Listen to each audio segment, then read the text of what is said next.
байцгаана уу? Бид нэр Сэлэн аймаг Мандал сумын 2 дугаар сургуулийн 11 ангийн сурагчид Д Солонго болон З Солонгоноор манай багийн нэр бол уламжлалт хим.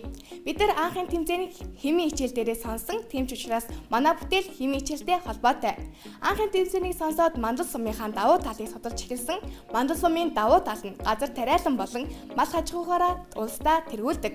Тэр дундаа сүм бүтээтгүүн цагаан эдээгээрээ алдартай. Цагаан эдээ ашигладаг айл, өрхүүд болон компани байгууллагууд цагаан эдийн эцсийн бүтээгдэхүүн болох шар сүг зүгээр л их хэмжээр нь хүнд өгч аль эсвэл газрын хөрсдөр хажигдаг. Ингэснээр газрын бохирдол болон гамшигыг үүсгэхэд маш том ингээд сул тал болж байгаа. Тийм ч учраас манай багийн анхны зорилго бол байгаль орчноо хамгаалах, хаягдал бүтээгдэхүүнийг ашиглах, мөн Мандал сумынхаа нэгжсэн асуудлыг шийдвэрлэхэд гар бие оролцох гэсэн анхны зорилгоо тавьсан. Энэхүү зорилгынхаа хүрээнд шар сүгээр юу хийж болох вэ гэж судалсны үр дүнд монголчууд эртээр үеэс шар сүгээр нэрмэл арх хийдэг байсан. Харин бидний шинээр гаргаж буй санаа бол дан шар сүгээр биш, түүнийг байгалийн зэрлэг жимс болон эмийн ургамалтай хамт хольж эсэлдүүлэн шин төрлийн нэрмэл гаргах буюу түүнийгэ шин дундаа гэж нэрлэсэн.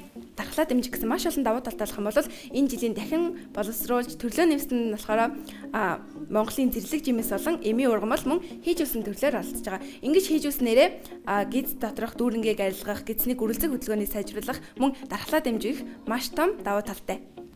Бид нар энэхүү шин дундаагаа хийхдээ Монголын уламжлалт арга болох тогоо нэрх аргыг ашигласан. Ингэж уламжлалт аргыг ашигласнараа бусдад Монгол уламжлалаа соёлоо түгээн дэлгэрүүлэх шалтгаан болсон гэж үзэж байгаа. За ингээд манай шин дундаа маань бий болсон. Шим дундааны маань шар сүнээс гаргаж авсан нэрмэл нь болохоор Мандал сумын Спирт бал бурам дээр очиж үзүүлэхэд градус 9 градус хамгийн ах байсан.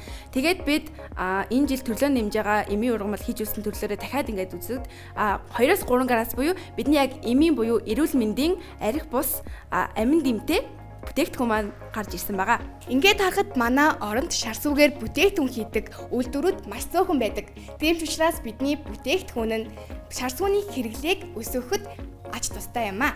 Эцэстэн дүгнэхэд анхны зорилго болох байгаль орчноо хамгаалах, хаягдал бүтээгдэхүүнийг ашиглах гэсэн зорилгодоо хүрч чадсан гэж харж байна. Бидний үйл ажиллагаа үүгээр дуусахгүй. Бидний дараагийн зорилго бол хүүхдэд зориулсан шар сүгээр эрүүл мэндийн бүтээгдэхүүн хийх юм. Зорилго гэдэг бол хүрч чадахгүй өндөрлөг биш юм. Зорилгогүй хүн гэдэг жигүүргүй шувуутай адил. Бид зорилгодоо хүрэхин тулд хичээсээр явах болно. Бидний бүтээгдэхүүнтэй танилцсан та бүхэндээ баярлалаа.